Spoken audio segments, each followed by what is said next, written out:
there. This is Solaris Modalis, and today we are going to share another jam session with you. Here is my friend Alex. Hello, everybody. And Alex and I are going to talk about a photo that I took this weekend where there was something interesting flying near the sun during the daytime. Yep, get out there and take your photos, guys, when you get that intuitive hit, and then evaluate them using all the technology that you have at your fingertips, and you will be amazed at what you're going to see. So, in the key location that's of interest here is in front of the sun. So sometimes I have people ask me, "Oh, where was that taken?" Because they're thinking that they want to go to that place and take a look. So what's important here is to point your camera at the sun at times when there are signs in the sky that there may be activity. Because what I have found is a lot of this phenomena hides in front of the sun because the light of the sun is so bright, number one. Number two, we have been taught not to look at the sun and not to look towards the sun. Now, personally, I point my camera at the sun, and I haven't had any problems with it. And I have found some very interesting things that use the sunlight to hide, basically. Yeah, and I will also say that sun on the back of the retinas as a scientific and biological imperative helps to regulate your circadian rhythm, helps to create D3 in your skin. So I'm not saying, and I don't think Susan is saying, to sit there and stare at the sun, but No. it's okay to glance up once in a while and to take photos of the sun. Okay. So Yes, but there's no medical recommendations here. no. So yeah, check with your doctor if you have any questions. Anyway, now we are going to take a look at a cool photo of the sun. So let's switch over to the camera. Terrific.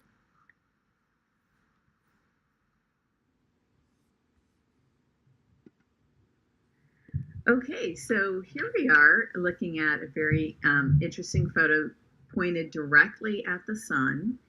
Now, what we're going to see on this photo is something interesting flying through the sky. I did a previous jam session with Alex where we saw some little pink pink spots that were pink UFOs. Basically, were pink colored, and they were flashing in the sky. Now, this is going to be a white one, and you'll see it zoom right out of. I want to address if I want to address something that Alex brought up that we should focus on, which just to address it, which is this little blue thing right here, okay, in the photo. Yeah, definitely want to talk about that briefly. Okay, now what this is a reflection of the sun in the camera. Now, some people will see this as a kind of an orb, and sometimes it will have colored light around it also. There's more to this in terms of being an orb that we can talk about in it. And if people feel this is an orb, that's totally fine. There's a comment on my blog where I actually address that. But the key thing is that over thousands and thousands of photos, what I have found is that this is an unobstructed reflection of the sun. For example, when I've taken photos and I take them through a tree, then what I'll find is that the tree trunk or the leaves and branches will show up in this reflection. When I've taken photos of an eclipse where the moon's passed in front of the sun, this reflection of the sun will have a little half moon around it. And in fact, there's an article on the blog where I show the photos where the moon has passed in front of the sun, and I'll link that below. And you can see that it is indeed a reflection of the sun in the camera. Now, what's interesting about that is I know a lot of people showed photographs that they took from this last total solar eclipse, where they took photographs through leaves of trees onto the ground, and they could see all these tiny little semicircle crescents. So that's what you're speaking about. Yes. And I would point out, having jammed with you on photos before, that objects in the sky that are galactically related, everything that you've ever shown me, there was some sort of energy pattern around it to indicate that it was different. And looking at this, and if you could just zoom in a little bit closer, there's really nothing showing any different in the pixelation or anything vibrationally. And again, you know, Susan and I are both intuitives. We feel vibration, we feel energy, and it just feels very flat to me. So Susan's explanation of it being a reflection, I would say that I feel very much in alignment with that. That is important for us to point out here, because what you're going to see next is very much not a reflection. No, it is insanely awesome. Actual unidentified flying object. But the other thing that I want to say about this blue spot here, this blue reflection, is that it will change based on the quality of the sunlight and the radiation of the sunlight. So when solar weather changes and in certain kinds of cloud cover, then it will have an effect on this reflection of the sun. And I have other images that we'll talk about at another time where we'll talk about that. And also, is it uninteresting to look at? No, because you can see now when something's in front of the sun. Might be another tool we could use in the future. Yes. Yes, we'll talk more about that, because I do interesting photos of those. Awesome. Okay, so I'm gonna leave the photo zoomed. I'm gonna leave it zoomed out first, and then I'll zoom in. So what I want you to do is the UFO comes out towards the end. This is a 3-second clip because it's a live photo.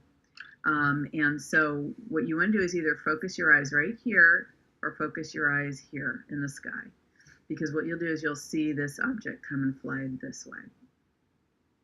So here we go. There it is. Do you see it? Yeah. Okay, so let's zoom in. Oops. Let's zoom in and see it again. And this is going to be to the left here. Okay, so just can I speak about something here first? Go for it. So you've zoomed in, and we're just looking at the flat photograph, okay? Yeah. And you can see some pixelization. Yes. Which occurs because obviously the camera has only a certain number of pixels. You have a very high resolution, smart product that you're using here. But this is not pixelation. You see it there. No, it's not. And in fact, now I also want to address why the blue orb there is moving. It's moving because the camera's not on a tripod. Woo. Yeah. And so it's just a tiny shake of my hands there. So look again. I also want to talk about the fact that is a 3-second clip. Yes. Do you see how much distance that object moves in 3 seconds? Oh, it's less than 3 seconds. It's a fraction of a second, because it's right. It only comes in at the very end of the 3 seconds. Okay, so yes, if you were observing an airplane or even a jet, there's no way that anything moves that fast, distance-wise, in that little amount of time. Yeah. That is awesome. Yeah. Yeah, it is. Okay, let's take a look at it one more time, and then we'll look at where it comes out, where it enters the atmosphere too.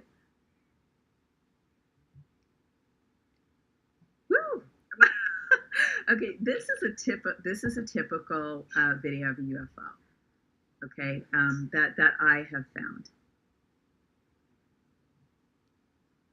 Yes. All right. Now let's look at where it comes out at the atmosphere. Now you're going to look right about in the middle. Okay.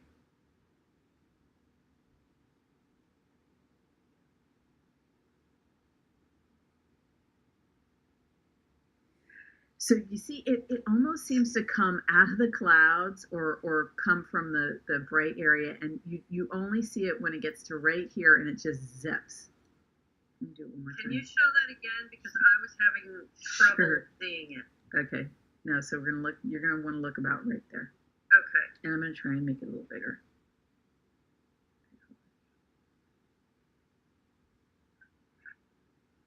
Yeah. Okay. That time I saw it. Okay. Hold on. Let me do it again. Woo!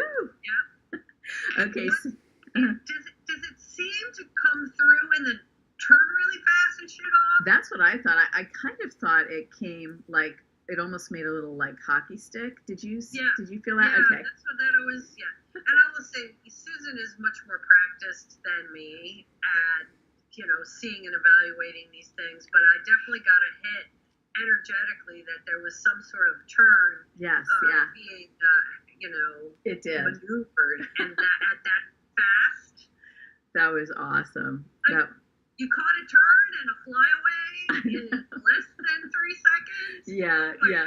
This is from the series where I took over 400 photos one weekend. So, and there were specific things going on in the sky that caused me to think that it might be ripe for finding phenomena. Now, what I want to do is we're going to take a pause here, and I'm just going to bring the video back up. Okay, so now we're going to take a look at this video. We're going to take a look at this video in slow motion. So I'm just going to need to find. Okay, let's go here. So we want to go to where. Okay, here we go. Now I'm just.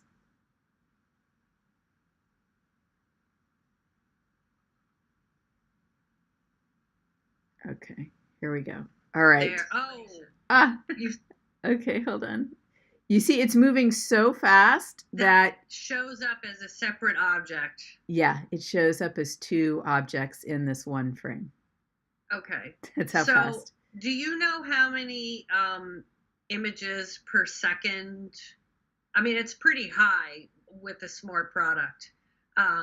So if something is moving that fast and you're seeing the tattoo of it in one frame and it's moved I just want to impress on people how fast this object is moving. Yes, absolutely. And I'll stop talking now, but it is really freaking fast. It's pretty cool. Excuse my French. It's pretty cool. Okay, now let's go look at it over here where we focused on it. Yeah.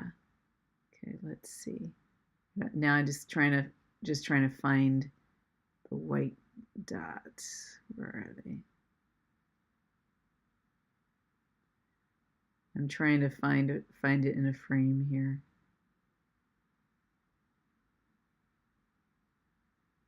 Oh, do you see it? It is using the blue dot as the center of a clock. It is actually at about 11 o'clock. Do you see the white dot? Yes, I do. Yeah, and in fact, so it makes a huge swing around. In fact, there's two of them. Yeah. See, there's one at 10 o'clock. See, yeah. Okay, there's one at 10 and there's one at 11. That's again, it is going so fast that it's in two places in the one frame. Hold on, let me see. There it is, right there. Yeah. You see the 10 o'clock and 11 o'clock. That is so cool. Well, I don't know if I get it. Let me see if I can get any.